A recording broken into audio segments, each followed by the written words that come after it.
Имам Малик рахимахулла өзінің муаттасында алып келет. Ибн Шихаб рахимахулладан. Бұл адам Ибн Шихаб ан Аби Бакр ибн Сулейман ибн Аби Хасмадан. Умар радиаллаху анху екінші халифа бағымдат намазында Сулейман ибн Аби Хасманы сұрайды. Бағымдат намазын оқып болғандан кейін ал қайда, себебі намазда көрбөдү да бағымдат намазында деп сұрағанда ал келе албай қалған болот Сулейман ибн Аби Хасма. Ошондо Умар радиаллаху анху анын энесине, апасына жолугуп калат.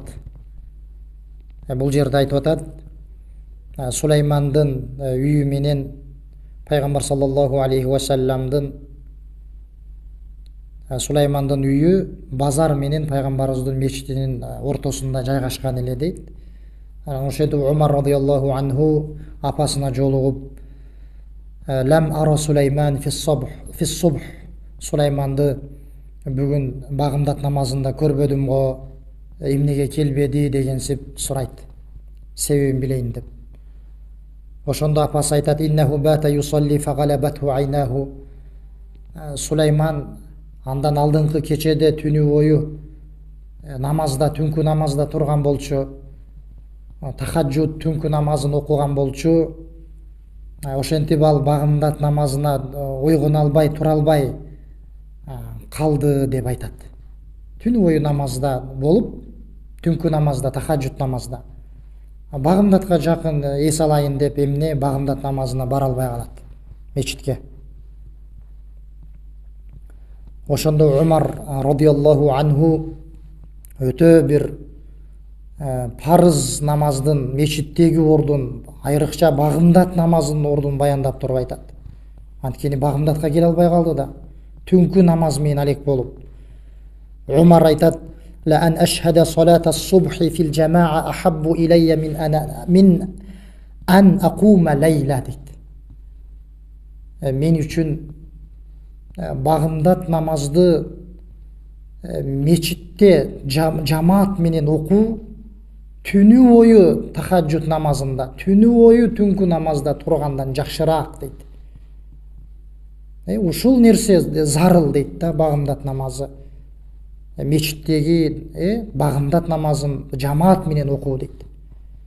Багымдат намазына жамаат менен барып, жамаат менен окуум мен үчүн түнү бою нафил, сүннөт, тахаджуд намаздарды окуп чыгуумдан жакшыраак дейт.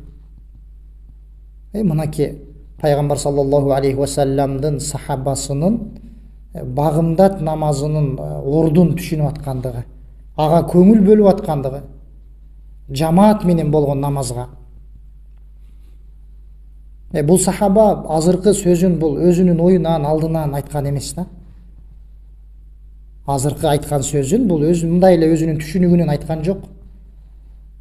Бул сөзү пайгамбар саллаллаху алейхи ва салламдын сөзүнөн келген сөз. Анткени пайгамбар саллаллаху алейхи ва саллам Абу Дауд рахимахулла өзүнүн сунанында алып келет. Убай ибн Кааб радиаллаху анхудан. Пайгамбар саллаллаху алейхи, бул сахаба айтып атат, биз менен пайгамбар саллаллаху алейхи ва саллам күндөрдүн биринде багымдат намазын окуду дагы.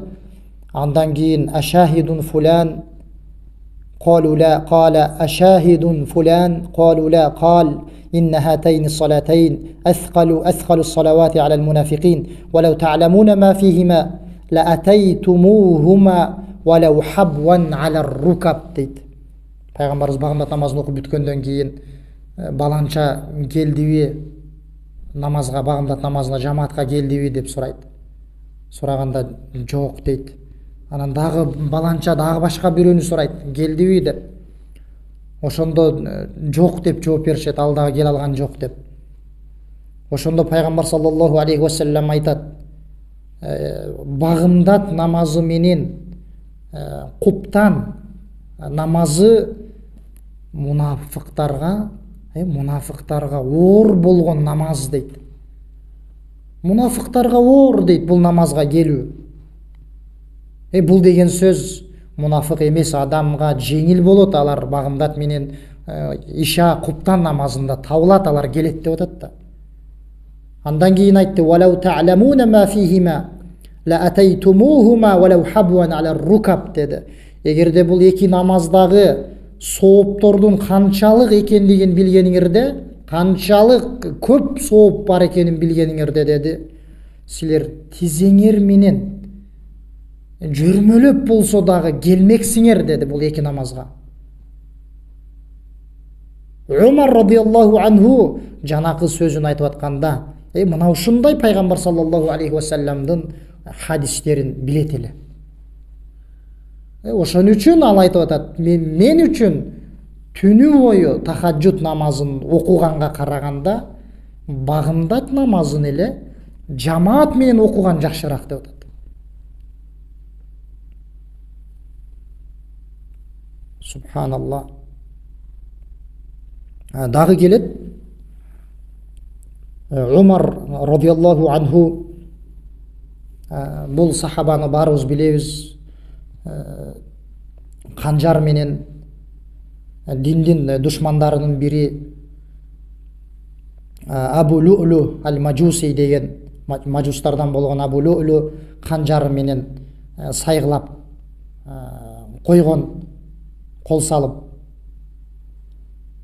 Ошондо бул жерде айтып атат, имам Малик рахимахулла муаттасында алып келип атат, Аль-Мисвар ибн Махрама деген адам Умар радиаллаху анху ошентип жанакы жаракатынан канга боелуп ошондой бир оор абалында жатканда деп атат, Умарды багымдат намазына ойготуу үчүн бардым деп атат. Барсам, Умар радиаллаху анху: "Ла хадда фил ислам лиман тарака ссала", исламда намазды таштаган адам үчүн үлүш жок деп айтты.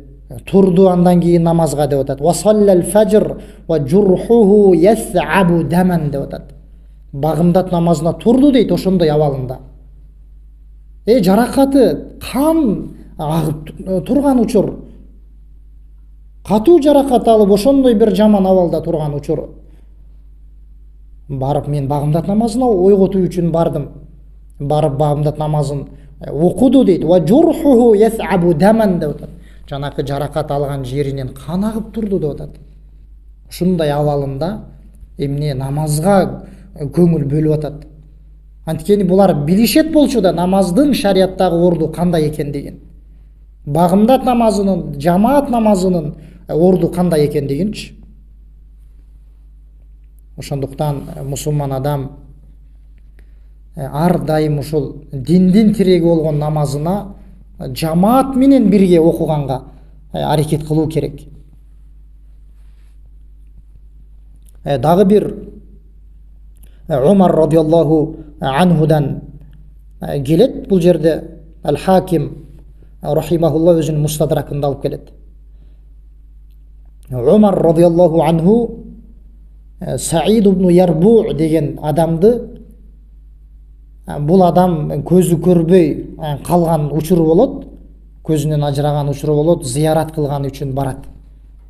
Зыярат кылып барып, ал акыбалынан кабар алып келейин деп. Эмне үчүн? Ошол көзүнөн ажырап калган учуру болот да. Көзү көрбөй калган болот бул адамдын.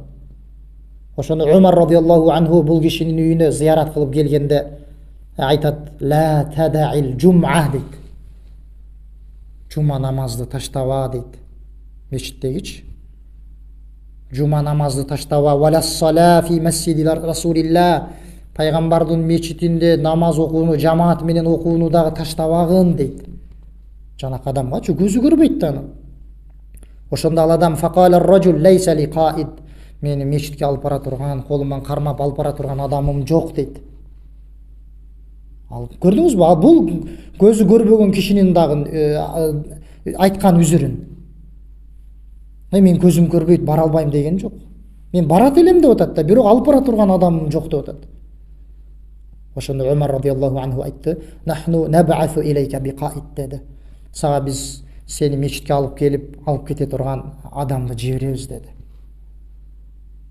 Көзү көрбөгөн адамга бир адамды дайындап койду. Мечитке алып келип, алып кетесиң деп. Көрдүңүзбү, көзүнөн ажыраган адамга эмне жамаат намаздын ордун баяндап айтып берип атат. Жуманы таштабагын, болбосо ал көзүң көргөнү барып атат. Зыярат кылып барып атат.